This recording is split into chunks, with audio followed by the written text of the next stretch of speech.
Hello and welcome to the latest installment of HFW Industry Insights, where we speak to leading figures across HFW's core sectors about the key issues facing their business and the wider market.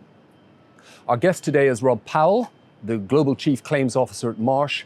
Marsh is the world's largest insurance broker and risk advisor with more than 45,000 people and offices in over 130 countries worldwide. Rob has worked in the insurance industry for more than 40 years, during which time he's handled some of the market's largest and highest profile claims. Rob, welcome. Rob, you are one of the market's most experienced people in claims. You started out in 1984 in Topless and Harding.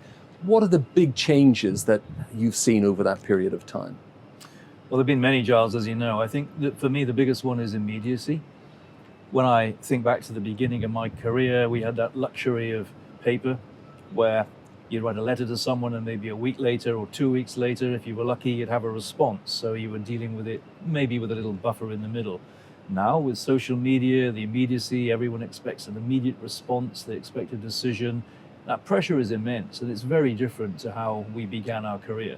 And I'm finding that the more that goes on with social media, the reputational risk that goes with it, the harder it becomes for everyone to respond that quickly. And it's difficult. But the younger people seem to adapt quicker than I do, for sure. But this is the world we now live in, and there are risks associated with it. But it's very different. The electronic age is well truly here. In 2001, September 2001, you became the president of the international loss adjuster Cunningham Lindsey International. And you were met with a crisis immediately, 9/11. Can you take us back to that moment in time for you and tell us what it was like professionally and personally? I have mixed thoughts, frankly, when I think back to that time. For me, it was maybe a career-defining moment. Things were different. It was unlike anything I'd experienced before professionally. When I went to New York, I have an old story about that time in how I got there, but I was there pretty soon after the event itself.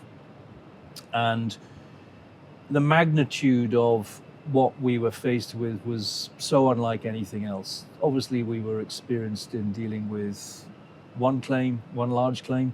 This was completely alien. And just getting there, going to the site, I mean, the first experience was with a colleague of mine going to Rector Street Station and crawling through the MTA subway to emerge in the middle of the site at what would have been the Trade Center subway station. And that's a sight I will never forget, and it's hard to even explain it. But what I probably remember most, I think, is the way that people work together. As I said, it wasn't one loss, it was many. I mean, people think of the 9/11 incident as the Silverstein claim, the Twin Towers. But of course, that's not the only one. There were tenants of all of the floors, many, many tenants. There were other buildings. There was the subway system, the path system. There were lots of claims, all very large, and all of them in a very small area at the Trade Center site. Most of us were dealing with multiple claims, dealing with the incident as much as the claim themselves.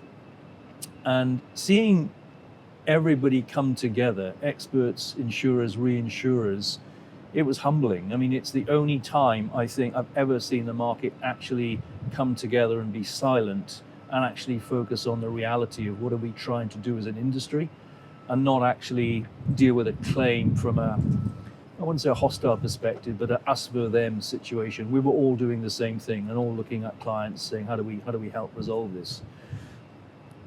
It wasn't, though, just the claim handling that was a problem or difficulty. It was the emotions. Almost everyone there knew someone who had perished in that incident. Everyone I worked with. I mean, Marsh alone, we lost 358 colleagues. And every meeting, the beginning was an exchange of where were you at the time? How do you feel about it? I mean, it was, you know, we talk about mental health today and that you should share experiences. That's a great example. I mean, the horror of it all, everyone had a terrible experience who was at the site. Most people dealing with claims had been there. Most people had escaped because they were late for work, they were in a different elevator, or they were at a meeting. So a lot of people were very emotionally bent by this. So having them in a room talking about the claim, it was fascinating in a way because we all use it as a distraction, and it was really great to actually join together and exchange those views, but then focus on the claim. So overall, quite something. And I spent every Friday, I think, all day Friday at the site for at least year one, and that for me lasted probably 5 years before most claims were resolved. So wow. quite a thing. Another major milestone for the insurance industry, of course, was COVID-19. And you handled some of the really major business interruption claims arising from that, including the FCA test case. Yes. Lessons learned in relation to that period? Any for you? Any for the industry? Yeah. I think that was the worst I've seen the market perform in my life.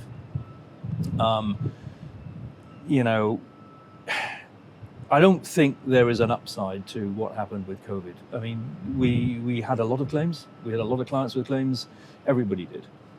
The enormity of what was faced by the market, and they'll have a different view on this, of course, right? But their view was protectionist. The potential claims could have extinguished many.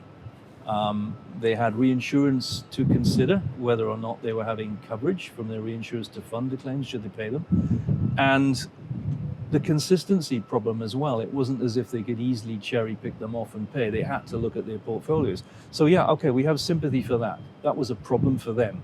But from a client perspective, it was horrific. And the delays over years before the final FCA appellate decision is before most claims started to be paid, by which time many were no longer in business. Many small businesses had already gone, all of whom never got paid.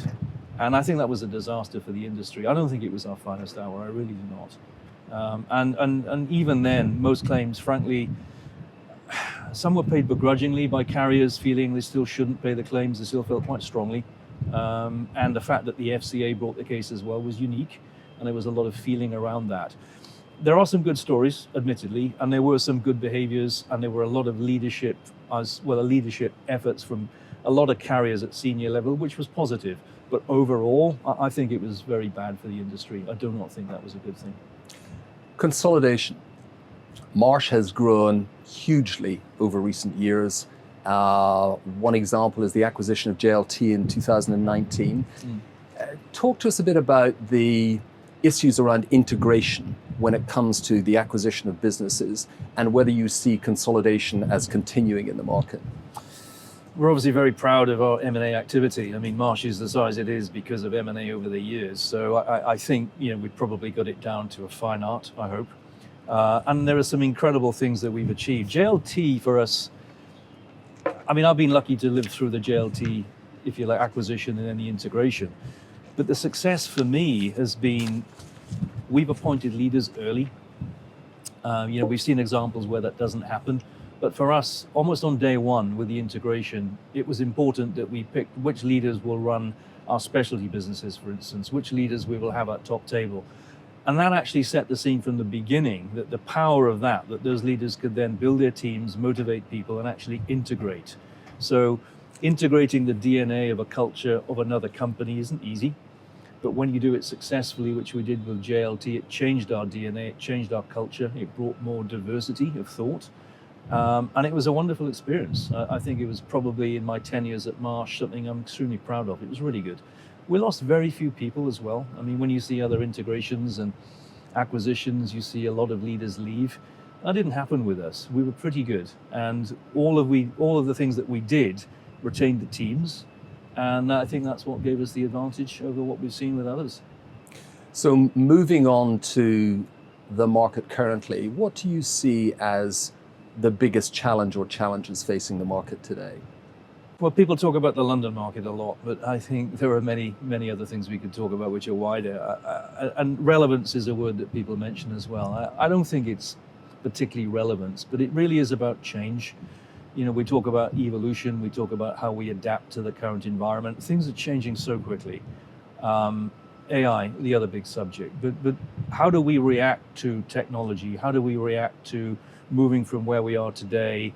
A bit like your first question, what was it like in the past when I started my career? Well, we need to adapt far quicker. The incremental change is now rapid, and we lose out. There'll be many disruptors out there queuing for business. We're seeing the advantage of technology in writing business, placing business. We're all adapting to that. We're being forced, if you like, rapidly to change our technology just to keep up in the pace with what's going on. And I think if you don't do that, you lose. I think it's a race. And the opportunities, where are the big opportunities, do you think, now? Well, I'm a bit biased on that one, actually, because I'm in claims, but I would say claim data. I think, for all of my career, no one has really looked at the value of claim data effectively. And what will that do in terms of giving our clients insights, in terms of risk management, in terms of looking at trends? What does it mean for insurers in terms of not just profitability, but looking at how you demonstrate success? It's kind of the age-old thing of how do you know you're good? Well, you measure it with KPIs or measures. Our data will show that. And also when we look at the emerging risks that are there and that are evolving, that's what claim data will give you. It will give you insights to emerging risks so you can write more profitable business, you can write it in different ways, place it in different ways. And I think that's the value. We're not a good market at using claim data. We're not good at sharing it. We're not good at explaining it. But I think that's the future, and that's where we need to be. Some quick-fire questions. 1990s, you moved from London to the Caribbean. I did. For a period of time. Yes. Big change. What was that experience of the Caribbean like, and what did you most like about the Caribbean? Most of my time in the Caribbean was hurricane chasing, quite honestly, and that's really most of the insurance in the Caribbean. Where it experiences the big problems, it's always a disaster. It's a natural cat. So I first went there in 1988 to Jamaica. I was in the Virgin Islands the year later in 99, and I was probably on and off in the Caribbean almost up to 2000, actually. Building teams, mainly expat teams. We would have teams of 30, 40 people come to an island and just deal with hurricane claims. What did I learn? I think, again, the power of leadership, building a team, settling volumes of claims rapidly with the power, if you like, of the authority of the market to settle claims. Unlike most claims we see today, it came with the authority that go and settle claims. And that's what we did. And it was terrific. We talk in insurance about bricks and mortar, the value of insuring property, Lloyd's, for instance. It's not, though, is it? It's about the people's insurable interest. That's what we're really measuring. And that's what I learned in the Caribbean, that you're dealing with people. And most of them are homeowners, most of them were small businesses. And dealing with people's interests when they're personally affected, the property is gone, their business is destroyed. It's really powerful. And, it's not what you say or what you write or what you do, it's how you make them feel. And when you're dealing with the individual, making them feel that, yes, this person is here to help me, it almost feels, I won't say it's a social calling, but it feels like you're giving something back. And that to me is the benefit of insurance. I learned a lot, I enjoyed it very much, so great experience. And do you have a proudest professional moment?